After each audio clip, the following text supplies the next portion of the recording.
Hi, I'm Jared with Fun Science Demos. I picked up this cheap plastic harmonica from the dollar store, and it makes some interesting sounds. And that's really what the topic of our video is today, sound.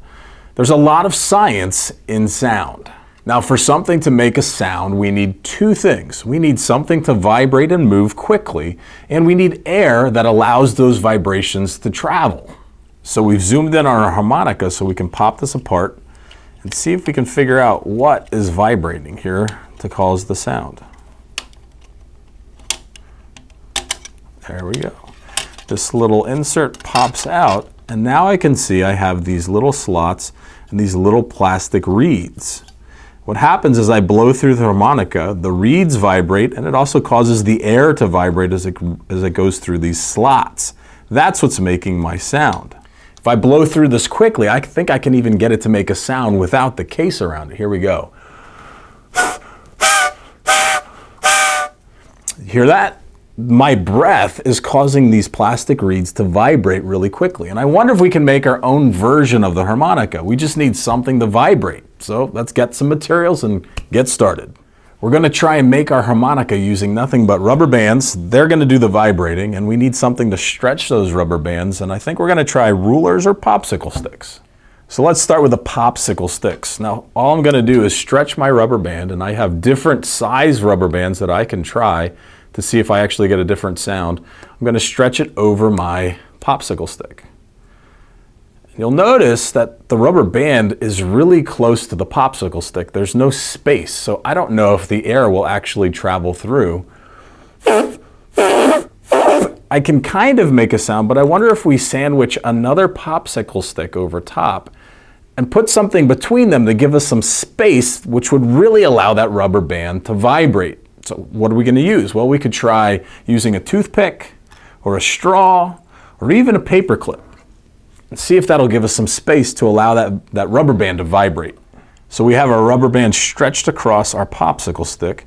We need something to create some separation. So I could use a toothpick, and you can see I get a little bit of a space between the rubber band and the popsicle stick. I could use a straw, just a section of straw. The nice thing about the straw is I actually can crush it down flatter, but we're going to try using a paper clip. They slide under really nicely, and I can actually slide it across my rubber band quite easily. So we'll need one for each side, and that gives us a nice little gap between the popsicle stick and rubber band. So we have our popsicle stick, our rubber band, our paper clips. Let's use one more popsicle stick to kind of create a nice little hard casing for our harmonica, much like the little plastic outer casing.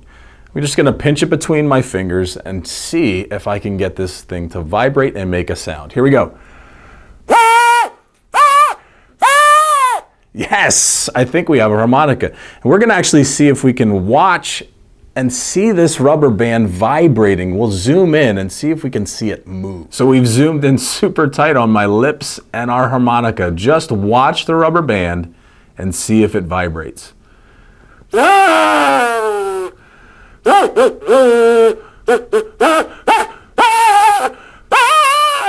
Now, the neat thing about this harmonica is we can change how it sounds, or the pitch of how it sounds, by sliding our paper clips. So listen to this and see if you can hear the difference. Here we go. This is with them spread apart. Listen to that sound. Now I'm going to slide them in closer together. See if you can hear a change. It sounds like that pitch, that sound went higher when I slid them closer together.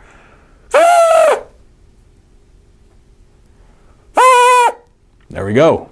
Now that pitch or sound depends on how quickly the rubber band vibrates. Now, if I wanted to seal this up and make it a little more permanent, I need to attach the ends. To do that, I could use twist ties, I could use rubber bands, I could tie it with string, but I'm going to use a little binder clip.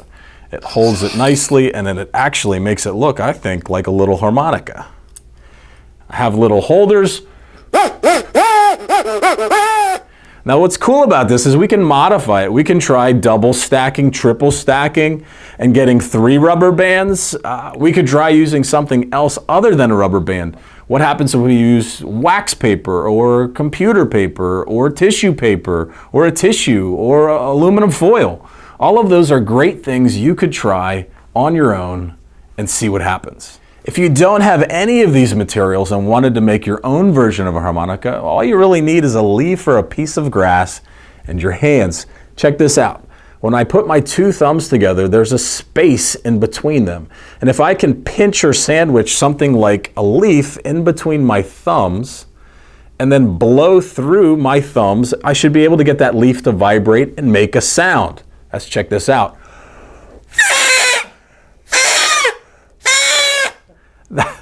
That's definitely a sound that might annoy your teachers or parents, so be careful, but play around with it. That piece of grass or that leaf is vibrating and it definitely makes a sound. So whether you're playing a musical instrument or trying to build your own,